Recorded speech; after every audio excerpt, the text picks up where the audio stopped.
Assalamualaikum warahmatullahi wabarakatuh. Alhamdulillahirabbil alamin. Wal aqibatu lil muttaqin faqad fazal muttaqun. Asyhadu an la ilaha illallah wa la syarikalah wa asyhadu anna Muhammadan abduhu wa rasuluh. Allahumma sholli wa sallim ala asyrafil anbiya'i wal mursalin wa ala alihi wa ashabihi ajmain. Amma ba'du. Alhamdulillah, Allah telah memberikan kita banyak nikmat sehingga tidak dapat kita hitung. Oleh karena itu, jika kita bersyukur adalah suatu langkah yang terbaik. Mudah-mudahan sholawat serta salam tetap terlimpah kepada junjungan kita Nabi Muhammad Sallallahu Alaihi Wasallam yang telah memberikan suri tauladan dan bimbingan melalui sabdanya. Pemirsa yang berbahagia, dengki adalah penyakit hati. Ada juga penyakit hati yang bernama ujub. Ada juga riya atau pamer. Tetapi yang paling berbahaya adalah penyakit dengki. Dengki, kebencian seorang terhadap nikmat yang telah dirasakan oleh orang lain.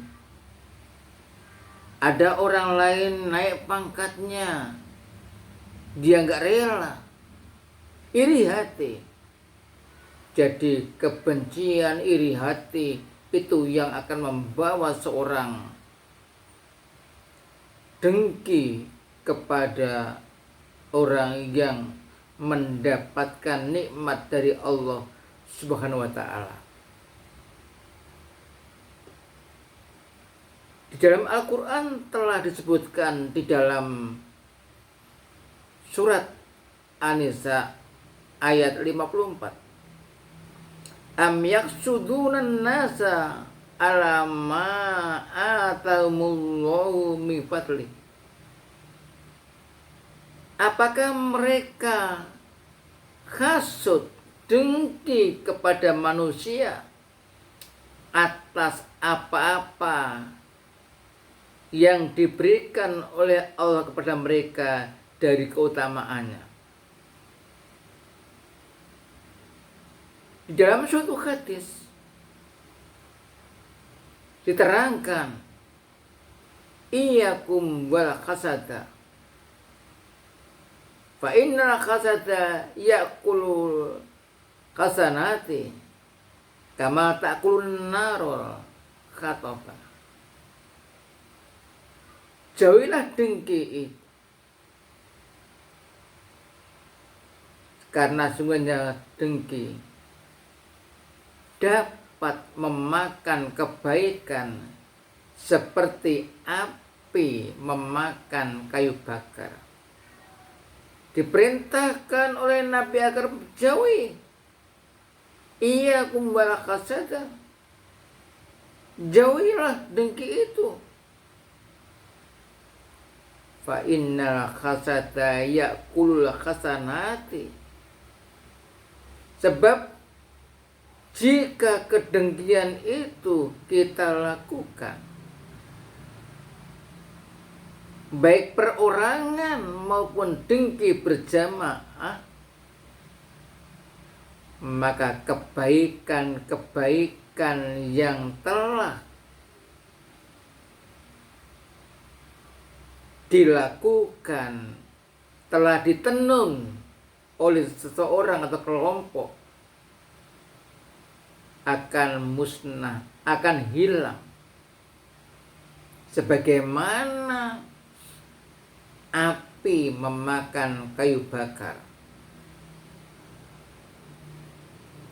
Jadi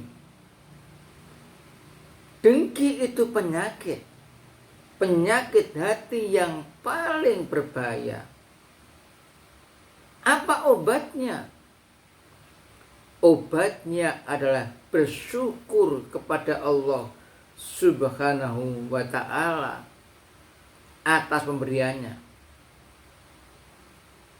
Yang kedua, menerima pemberian Allah. Menerima pemberian Allah. Ridho bima qasamallah.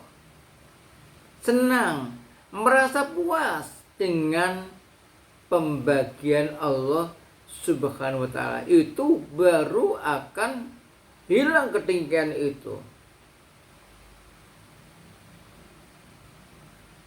Jika seseorang itu benci, iri hati terus-menerus, nah inilah yang membuat kedengkian itu tidak akan habis-habis, bahkan mengajak orang lain dengan istilahnya menjadi dengki berjamaah.